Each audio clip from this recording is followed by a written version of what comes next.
Thank you very much indeed. Thank you. Rebecca Crookshank. That was tricky to do because it's quite a raucous show and you had to actually change a lot of the lines to make it suitable for 3:30 in the afternoon. Some of the lines are quite different when you see the actual show, so sorry about that. Oh, don't be daft. So tell me, how old were you when you were in the RAF? So I joined in '97 when I was 17, and it was 10 days after my 17th birthday. Oh, you were just a baby. I was a wee baby. Oh my goodness me. And how long have you been thinking about this?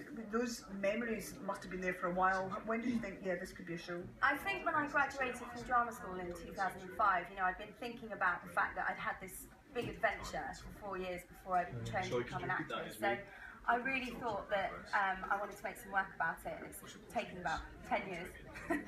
I'm not surprised though, because I mean that is a key time in your life, and you went through so much, didn't you? I mean, it's a lot of emotionless friendships and all sorts of other extreme experiences. Yeah, a lot of extreme experiences, and the show really celebrates the friendships that I made. It also highlights the isolation sometimes, and also the harassment that can happen within the military institution. And that stuff isn't, a lot of people might frown on you going public with a lot of that stuff. Was that an issue you had to think about? Yeah, and I think it was really important to me that my story was about my empowerment and how being an airwoman actually gave me the confidence to pursue another calling, which was doing something creative. Yeah, that is a remarkable journey, actually, and an unexpected turn. I mean, had you been thinking about a career as a performer before that? I think I'd always felt a bit different. Like in the ops room, I would always be trying to get up to mischief and entertain people on a night shift, and I was always like singing and doing characters and different voices. Yeah.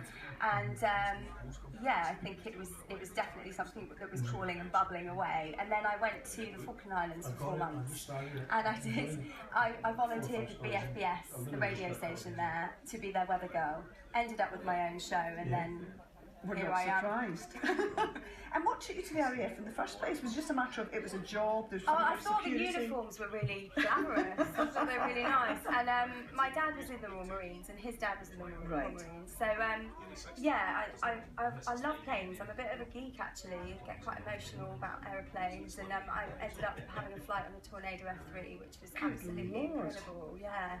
Is there an element, do you miss that, any of that? I think the camaraderie, but I mean, coming to the festival, you get a lot of that, right? You get that here. So, the friendships really, second to none. You meet people. I wonder what it's like though when you leave what could be described as a kind of enclosed world, and it's a rigid structure, which can be a good thing and also a bad thing, to then launch off into something which is the opposite in terms of security and so on, into the world of theatre. Yeah, and the transition as well, coming from a 17-year-old who was earning money every single month, and life was pretty easy, we didn't have to think about switching off the lights or anything like that, we were just looked after really well, to then walking into the job centre and then going, what am I going to do? And retraining to become an artist, which is obviously very different financially. Indeed, to say the least. But there's the whole thing of you can't be late for a show, so presumably you're Mrs. Disciplined. You're never late, I guess. Well, yeah, okay.